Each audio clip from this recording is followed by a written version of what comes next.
But that's going to Right. change because essentially from November, I think, this biodiversity gain comes in. But Right. I'm already saying to some of these developers, I said, like, you're going to have to be really, really careful about what you purchase. Because if you're going to have to monitor that and it's not installed properly, you're going to have some issues. So you're going to have to up your game.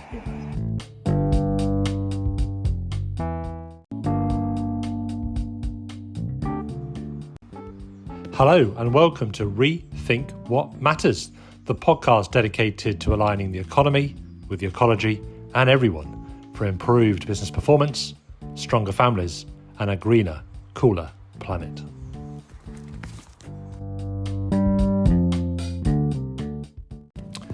And today I'm joined by Dusty Gedge, a recognised leading authority on the design and implementation of green roofs and urban biodiversity. He is a technical and policy advisor in urban green infrastructure and biodiversity enhancement in the UK and abroad. He has been instrumental in writing strategic reports on both green roofs and green infrastructure, including the London Green Roof Report. An urban ecologist and former punk, he was, back in the day, a circus performer, juggling, acrobatics, unicycling, escapology, and the third man of four standing on each other's shoulders. That's one from the top to you and me.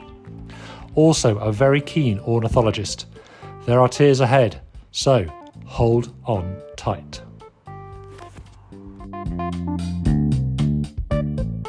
So let's go back to the beginning and how you first became interested in green roofs and urban biodiversity. Well, I mean, I've got a rather interesting history. When I was a teenager, I was a big birdwatcher, naturalist, and I was going to go off and, I don't know, do a degree in forestry or something. And for whatever reason, sex, drugs, and rock and roll, I ran away and did a degree in theatre arts and became a circus performer and an actor. That's why I moved to London, to South East London.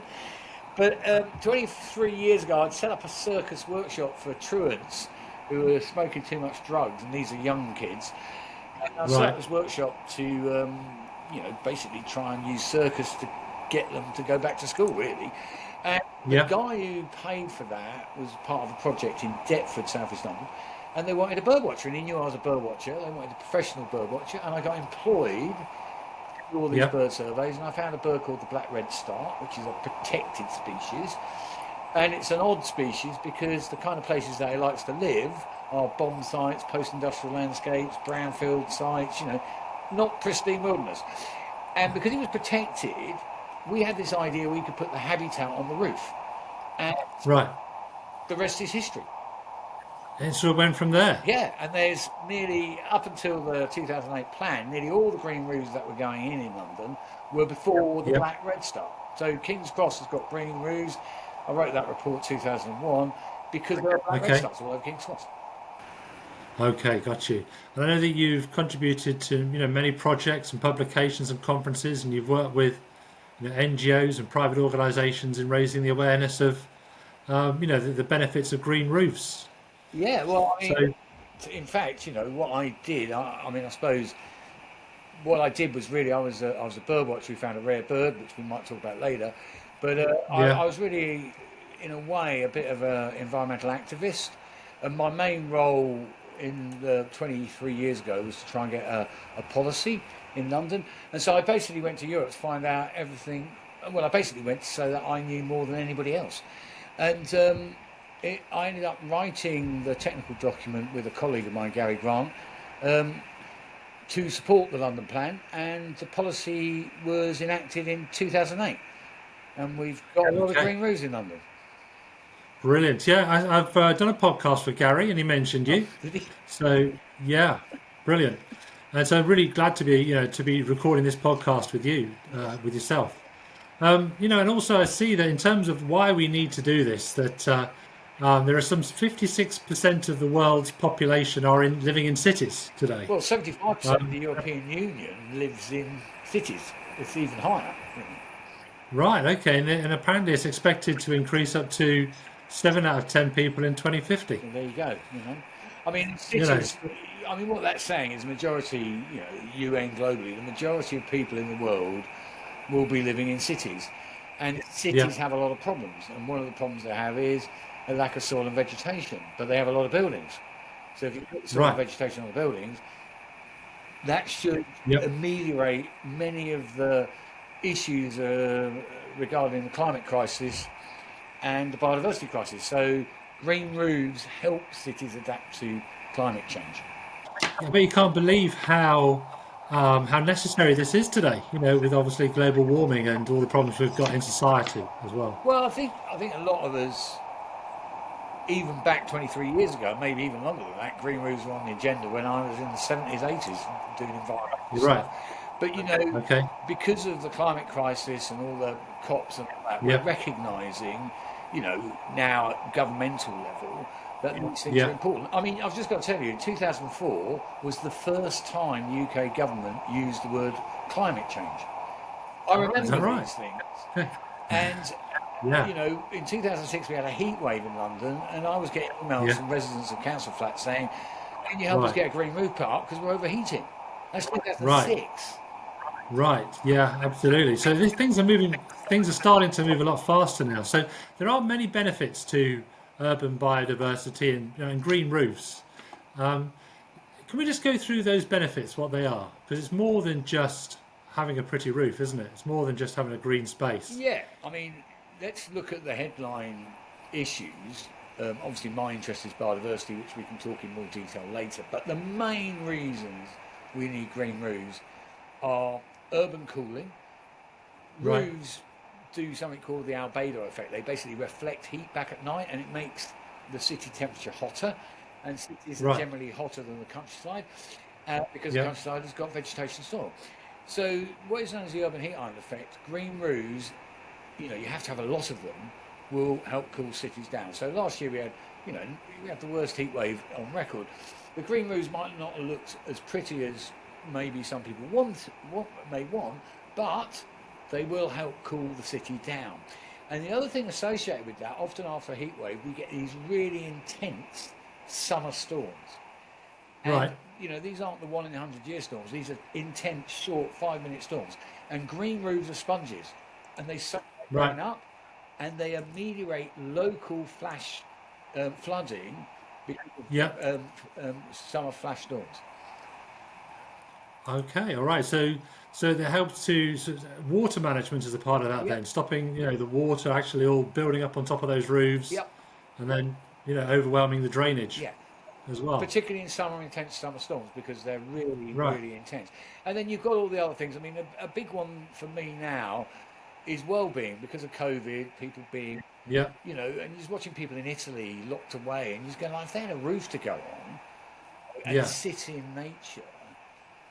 Yeah, absolutely. And so well-being is a very important thing, and it's slowly getting up the agenda in cities, and livability. And then you've got air pollution, you've got noise pollution. Green roofs are really good at cutting out low-frequency noise, which is aeroplanes. All the way to Heathrow. A lot of the noise pollution, and air pollution, and to a certain extent, there's some carbon sequestration. If you've got trees on it, the more.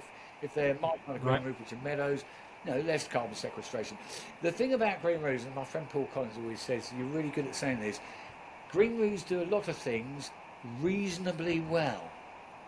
Most other things do only one thing very well. And that's a really important thing. Green roofs provide multiple benefits, not a single benefit. So a solar panel produces energy. That's what it does. Yes. But a solar panel on a green roof produces energy, and you've got all those other environmental benefits. I think it's just such an important subject, urban biodiversity and urban greening. I think Gary called it. Just this idea of bringing the countryside, into the cities, and that has to be good for well-being, doesn't it? And families. So families is an important part of what we're trying to do at Waterloo as well. So it's all about aligning the economy, the ecology with everyone, and family has to be a part of that. And green spaces can only help. Help families too, can't it? I spoke with Jenny Bailey. Jenny Bailey, yes. And I'm going to be doing a podcast with her.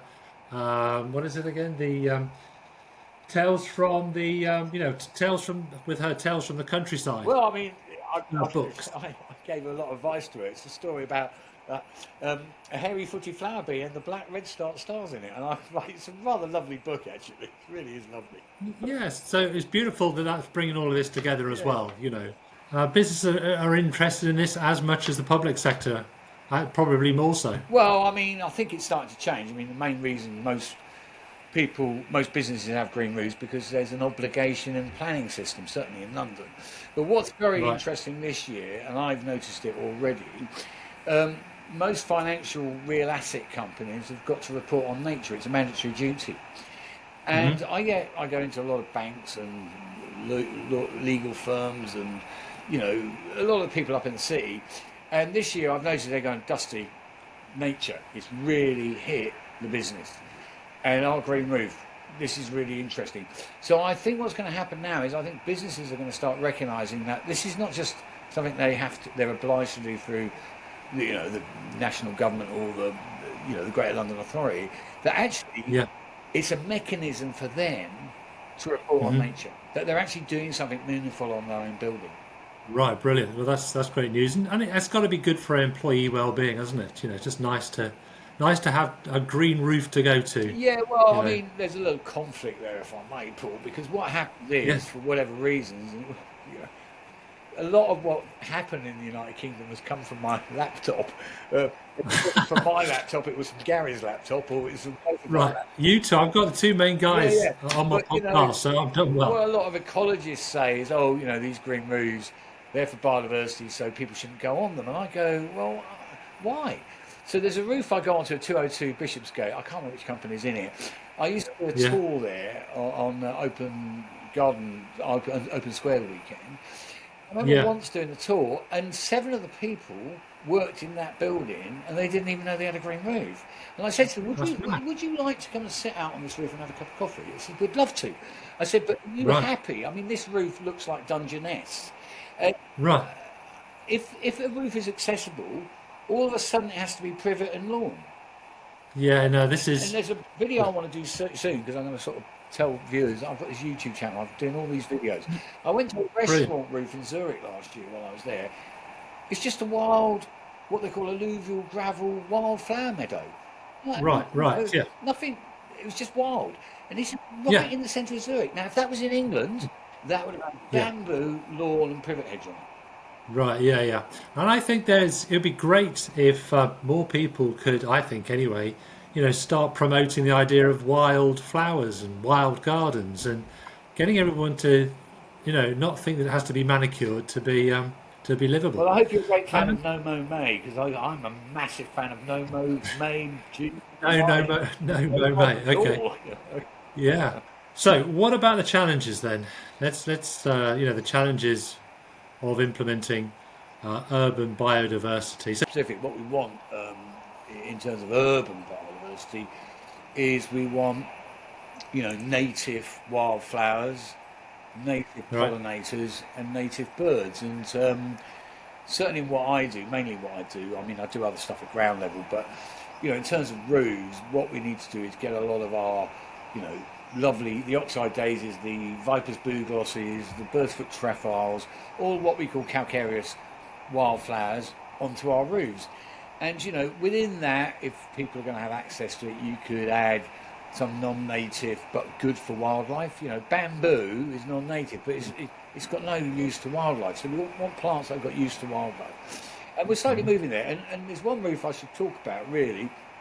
Yep. So this is at the Museum of the Home, which is viewable as you go into the museum, all from above the DLR. And I was asked to design this roof. It's not really what I normally do because it's what is known as a semi-intensive green roof, and they wanted it to represent what the Museum of the Home's about. So I've got a friend of mine, David Matsdorf, who lives up in Islington, who's just mad yucca man, and he just plants all these mad plants from around the world, not native.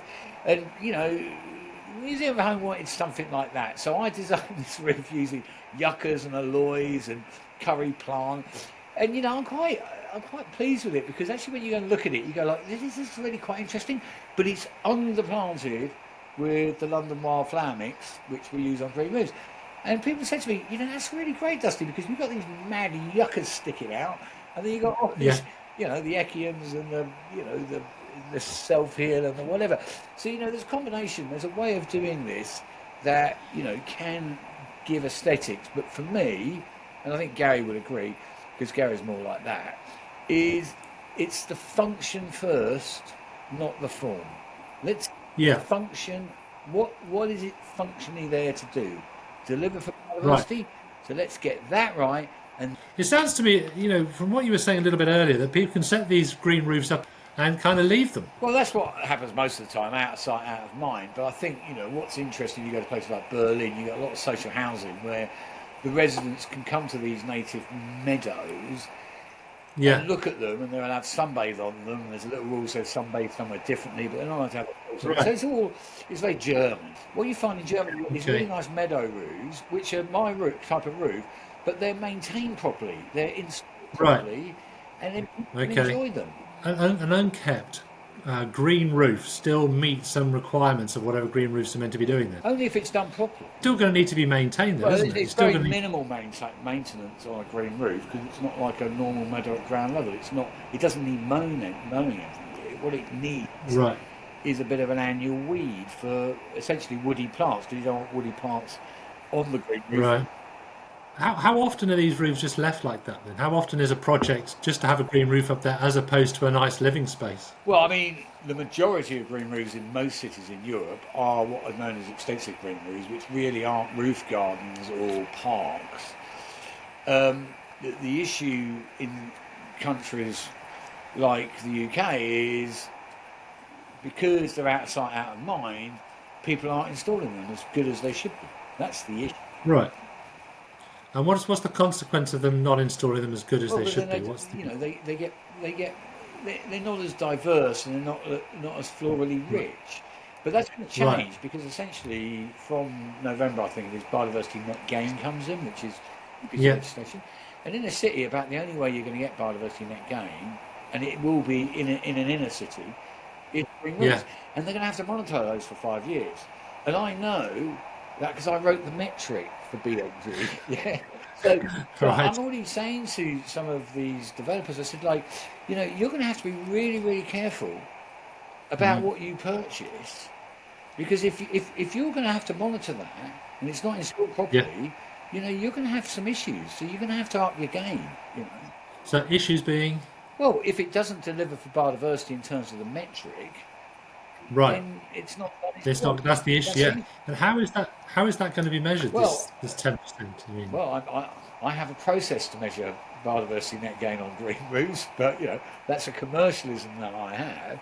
But essentially, somebody's going to have to go up there and say whether it meets the metric, physically or remotely, like my company Gentian does.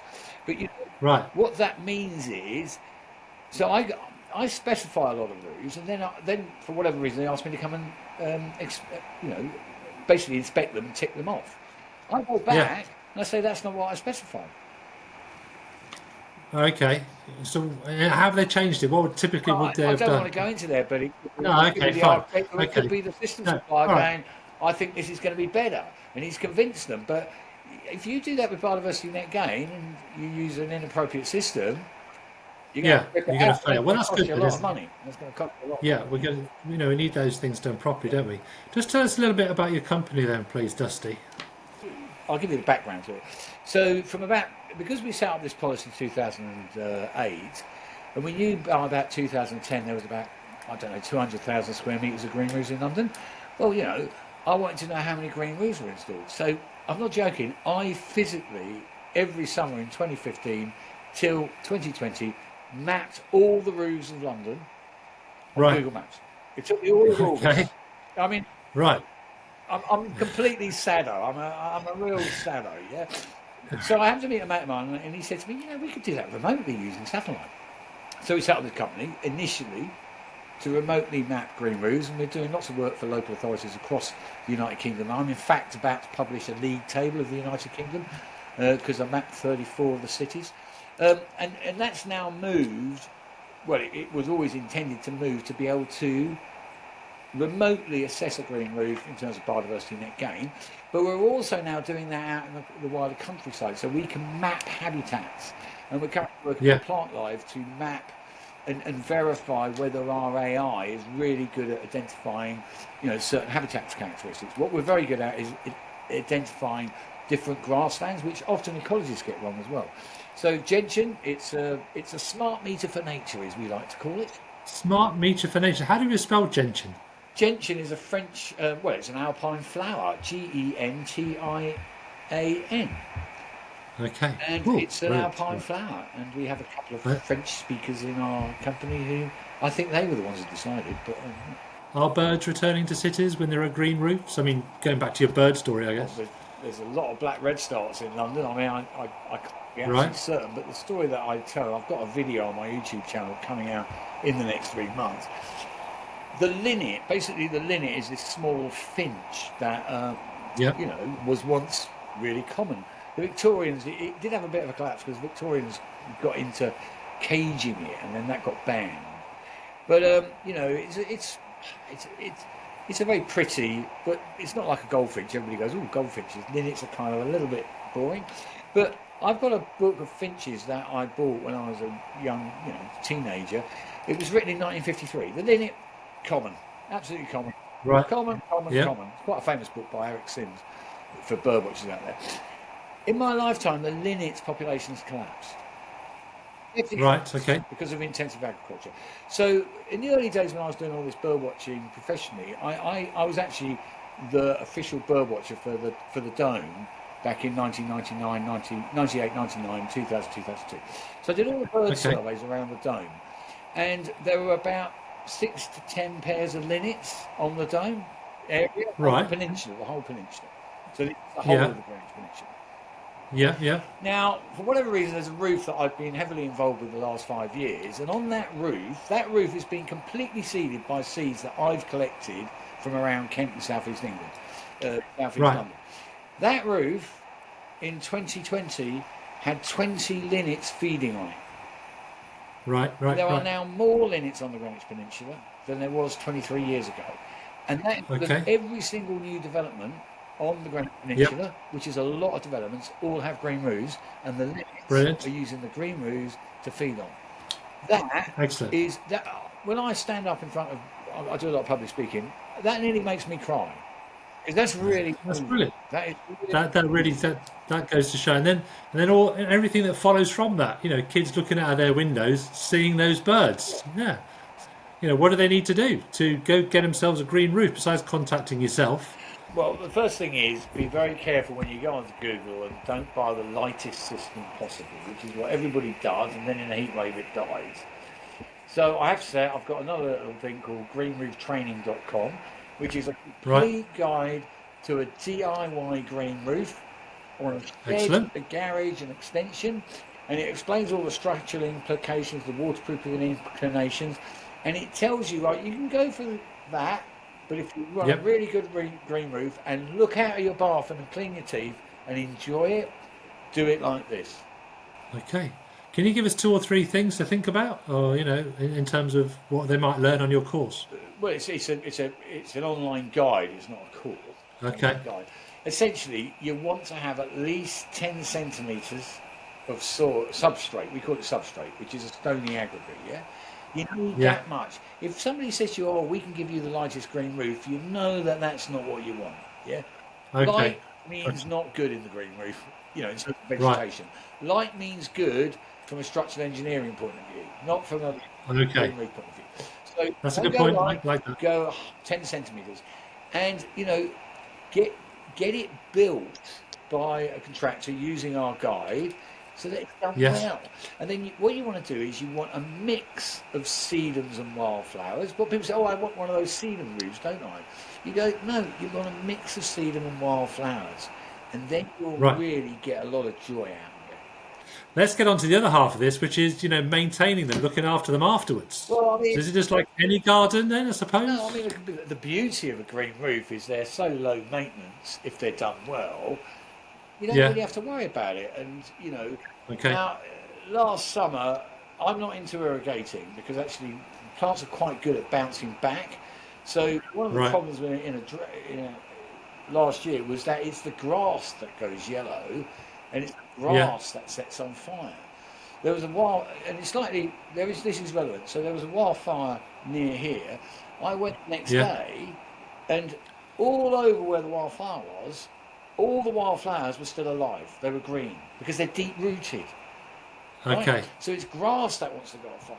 So, the great thing about a green roof is you generally don't put grass on it. So it takes longer to die off, but it will. But the beautiful things about wildflowers is they will bounce back. If you Right. irrigate Okay. something too much, once you stop irrigating, everything's going to die because they get Right. used to the drug.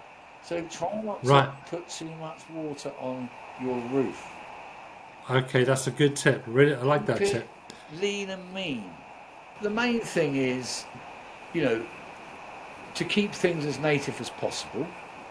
Just Right. not stopping putting non-natives in, but do things which are good. And the other thing is, what's important in a garden is to have, you know, it's a bit technical. This is have wildflowers which have different sizes of sepals, right? So long sepals which long-tongued bees can go into, and then you have things like daisies which have really tiny sepals. So the short-tongued can. So you want diversity is best. Diversity is Right. best. Yeah. Okay. Get rid of your Yeah. lawn.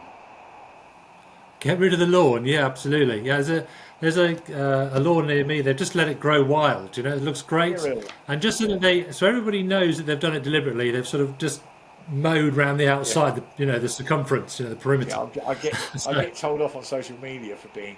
Somebody told me you're the lawn Gestapo, Dusty, and I go like, I don't like lawns.